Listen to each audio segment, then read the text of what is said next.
A touchdown's imperative on this drive. It is, but you also have to think to yourself in play calling, don't hold anything back. Don't save it for the second touchdown. You got the first one for the second one to even matter. Throwing over the middle, but it's incomplete. Jeff Swain, the intended receiver. And that takes us from second to third down. The Chargers on third down. A very anemic. 1 for 9 thus far. This is 3rd and 7. Again, it's Gabbert. Nowhere to go here. He lost the football.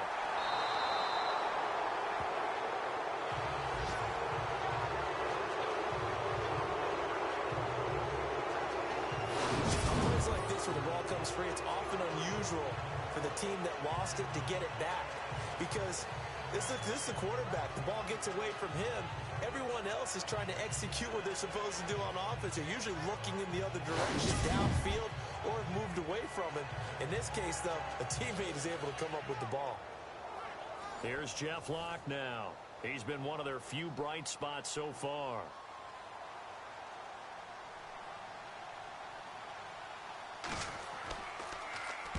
Averaging over 50 yards a punt so far as this one's away. And did he put that on a dime? He did. Wow, out of bounds at the 1-yard line.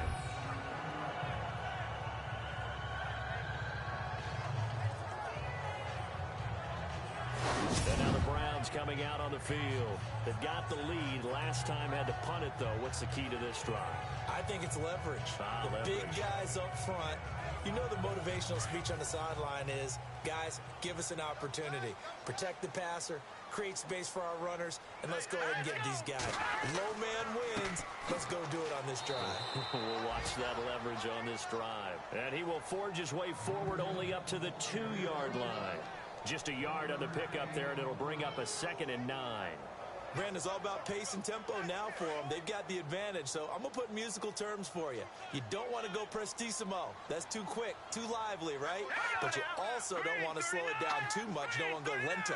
What you really want to be is moderato. Nice and even, nice and steady, get those gains, and close out the game. I think that chicken parm from last night's gone to your head. When the 4-3 defense is functioning really well, you know who stays what we call clean and no one gets to him? The guy playing the middle linebacker position, the guy we call Mike. That means the defensive front is eating up all the blocks and just let him go to the football and make a play. And they'll hit him for a loss as he's back to his 2-yard line. They'll wind up losing a yard on the play, and that's going to bring up a 4th down. The guys who are paid to make the tackles deserve some kudos there, but I think they deserve even bigger ones because in that situation, they had to be thinking pass. Loosened up defense, go into pass coverage. Instead, maybe they surprised them a little bit running the ball, yet they rallied to it and stopped them well short of a 1st down. Here's Britton Colquitt now as he'll punt it away for the 4th time today.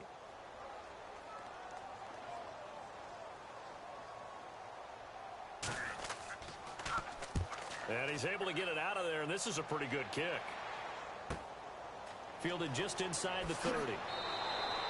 12 yards on the return that time. And it'll be Charger football here as they take over. Now the Chargers offensive unit ready to see what they can do here. These guys had to punt last time. It has not been a very fruitful game offensively thus far. They haven't even made a trip to the red zone. And I know that everyone's going crazy on that sideline because that drives you berserk to come off the field, not really move the ball well. As you said, not even get to the red zone, let alone, not even put points on the board. They've got to just take a deep breath, relax, try to figure out what is working, and call more of that. And he'll be taken down, but not before he gets into enemy territory. Give him 12 yards there. The Chargers have a 1st down. Well, so much for him being bottled up throughout the day. Finally finds a way to break through and get a really nice gain. The defense had felt great about what they had going. Now they've got to turn their attention to getting it back in that direction. Can they bottle him up again? Because I'd say after that run, confidence is pretty high for him.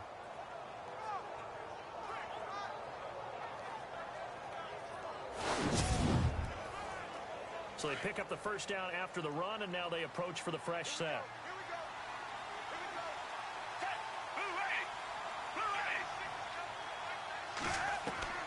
From the gun, Gabbert. Looking middle, and that's complete. And he'll get it down on the play to the 37. 10 yards on the pickup there, and it'll be second down. The slant route's effective no matter who's running the route and catching the ball. But when you have a receiver of that stature, you have to be a little bit more precise throwing it. You don't have the same catch radius with the bigger targets. They're on to the fourth quarter now, by the way, at Bank of America Stadium in Carolina. And the Panthers definitely thinking upset. They lead in that one. Cam Newton with one touchdown pass thus far.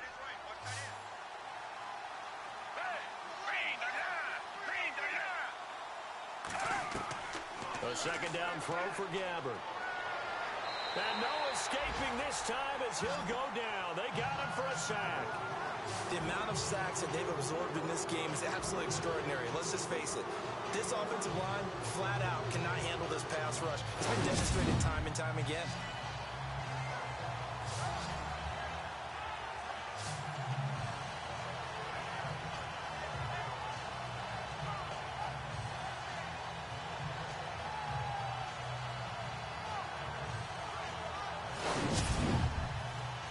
The Chargers on third down. A pretty anemic, a very anemic 1 for 9 thus far. This is 3rd and 7. From the shotgun, it's Gabbert. Firing quickly here, and that's complete. And he picks up the first before he's taken down at the 29. Give him 15 yards on that one and a Charger first down. Even though this offense doesn't have a single point to its name, they're not totally out of this game yet. A touchdown here, they could be in business. And how about that last play? Now they've got momentum going, so you know I'm a big advocate. Get back on the line of scrimmage. Throw another play at them while you've got them rocked on their heels. Looks like the defense in press coverage here.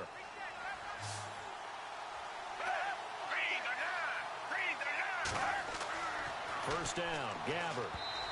And his throw's going to be incomplete.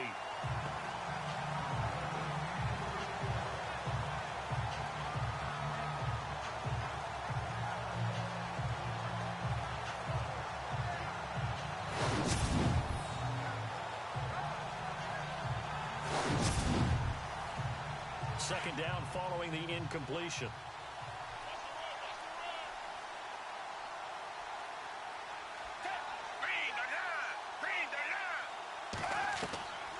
Out of the gun, Gabbert. And he comes back with one complete. And down inside the 15, shy of the 10. The Chargers passing game rolling a bit here. They've got another first. Well, correct me if I'm wrong. You're down 2 scores. I don't think you need to rush just yet, but you can't take your time either. Yeah, even if you don't want to commit to full 2-minute offense, you have to up the tempo, up the urgency. Maybe you're starting to call 2 plays in a huddle each time you snap the ball. And now inside the red zone, the offense will operate.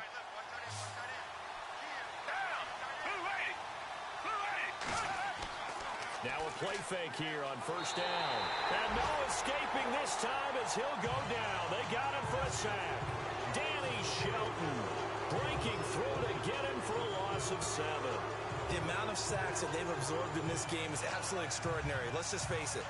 This offensive line, flat out, cannot handle this pass rush. It's been demonstrated time and time again. Elsewhere, fourth quarter score now for Baltimore. And the Ravens have opened things up there. Phillip Rivers, 2 touchdown passes thus far. Offense walks to the line for play number 7 of the drive. Now here's a whistle as flags come in. And we'll check out the call. False start, offense.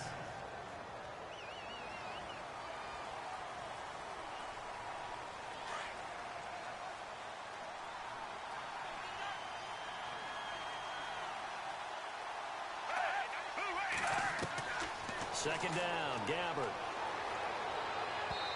And his throw is incomplete. Pass interference, defense. So the pass incomplete in the end zone, but contact and pass interference. And now where does the ball get placed? At the 1-yard line. 1-yard line. They gave up excellent real estate on that one. That's going to work really, really well for the guys who threw it. And this is caught. He's got it. Touchdown, L.A.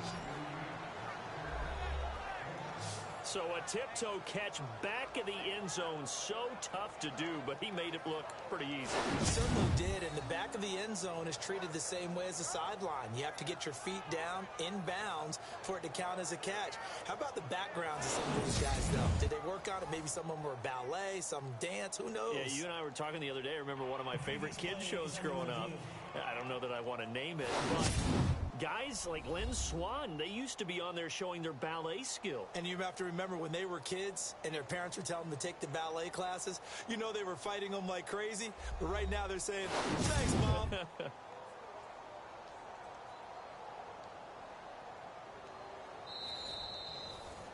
Caleb Sturgis now for the point after.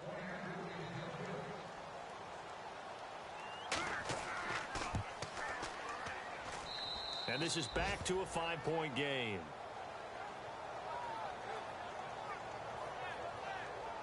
So that drive goes 8 plays. And it ends with the Chargers getting into the end zone.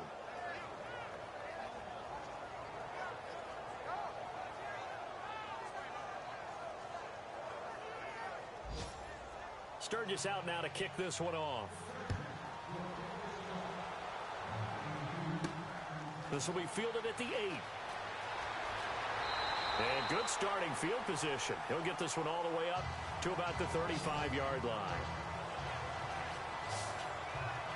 The Browns offense heading back out to take possession. Certainly want to avoid what they had to do last possession, and that was punt the football, because this game's starting to tighten up.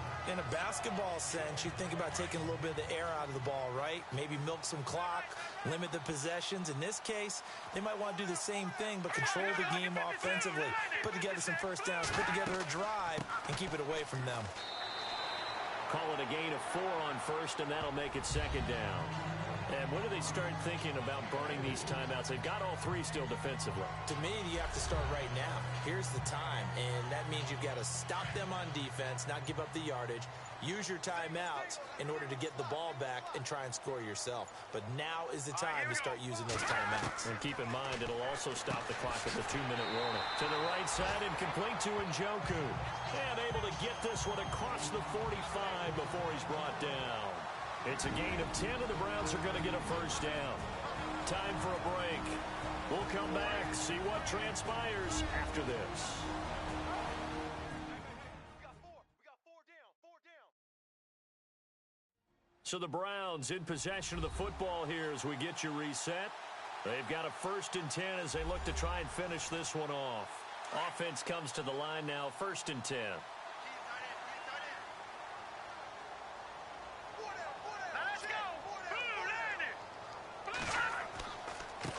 Then he'll give it here to his running back. And he might have got this across midfield, not by much. They'll mark it down at the 49. And now right out of the 2-minute break, we'll get a timeout used defensively with 1:56 to go.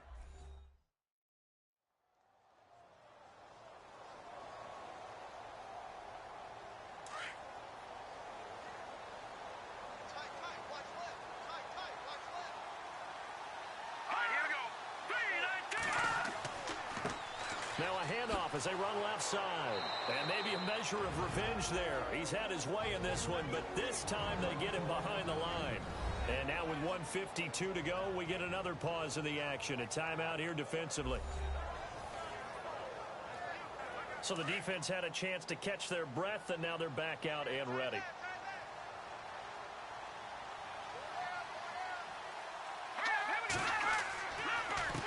On 3rd down, they'll try and pick it up with a counter. And he'll be brought down at the 45-yard line. Now the defense will burn their 3rd and final timeout. And as the two teams talk it over on their respective sidelines, we take a break.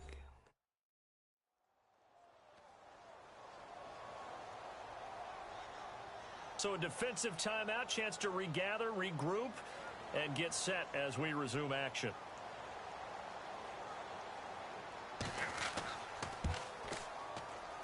And this is off target to the left. Didn't get there anyway. It's no good. And this score will stay right where it is. So the folks on hand here growing a little restless. restless with their kicking game. That's now 2 misses so far. And in a tight game, fourth quarter, the fans are the only ones getting restless, Brandon. There were a few looks of disbelief on that sideline as well. Getting set to go here, we see Blaine Gabbert march back out onto the field. And this is a spot where you can learn a lot about a young quarterback. And that's why they brought him into the organization, because you don't just bring them in strictly for their talents. You think that they have that something special in them that will allow them to function in these types of situations. Now it's time for them to be clinical and not emotional. You know your play sequence. You know what has to get done. Get the ball to the right people. Get out of bounds. That's caught inside the 20. And he gets this one all the way down inside the 20-yard line. Give him 30 yards there. Back to throw. He's going to let it fly. So they took a shot on first down but couldn't connect. This defense has watched their lead dwindle away. This is where they really need to bow up. They executed well there. And it's often hard after you've played really well early and then you kind of relax a little bit to step on the gas again. They just did it on the last play. Looks like they want to finish this one off. He's back to throw. And he can't get a throw away. He's taken down. They'll get to the line here, but remember, it's also third down. They'll look to throw. Going to throw right side here, complete. And he'll get it here to the 10-yard line. They'll wind up with 17 on that one, but they're still a bit short here for fourth. Now the Chargers hustling, trying to get up and get set. Back to throw. And no, it's incomplete. They had to go for it with such little time remaining, and that's going to be just about all she wrote for this one. So a tough pill to swallow there. A would-be touchdown pass in and out of his hands on fourth. Sometimes it just comes down to execution, doesn't it? Because we're always questioning, should they go for it, should they not? Is it the right play call, is it not? In this situation, everything was right except for the finish. You have to catch the ball and convert. The Browns offense trotting back onto the field. They have the lead, obviously, late in the game. I guess the good news for them is if for some reason they would make a mistake, a field goal does the opposition no good. Everyone loves to have a little bit of a cushion, and that helps you immeasurably. But the bottom line is, do all the things that you're taught in order to close out the game. Don't even let that become an issue. Yeah, but still a one-possession game. This one not fully over yet. It's a pickup of 4, and it'll bring up second down. Charles, why didn't they just take the knee there? You're asking the question that I'm asking as well, because we've seen a lot of football where coaches decide maybe they get a little greedy. I don't know if they're doing it for stats or for what reason. We've seen it happen in college. And how about in the NFL? The miracle of the Meadowlands. All they had to do was take a knee and the game was over. The Giants ran it one more time. Ball popped free. Philadelphia picks it up and wins the game. What year was that? 1978. I think it was in November. And Charles, I think when the schedule comes out, all teams, no matter where they're predicted to finish, talk about protecting your home turf. They were able to do that here in this one. Similar to a tennis match, right? Not letting them break your serve. That way you hold on to it. They got it done, and they feel very good about that victory. So for the Browns, hey, they finish a perfect month of September as they move to 4-0 on the new campaign. And they'll have another home date next week as the Indianapolis Colts come to town. Meanwhile, for our visitors, they'll drop down to 1-3. And fortunately for them, they'll have the early bye next week as they return to action in Week 6. So that'll do it for us. For my partner, Charles Davis, and all the hard-working men and women on our crew, I'm Brandon Gaudin. You've been watching the NFL right here on EA Sports. It's a win for the Browns, and they're happy in the dog pound as we say so long from Cleveland.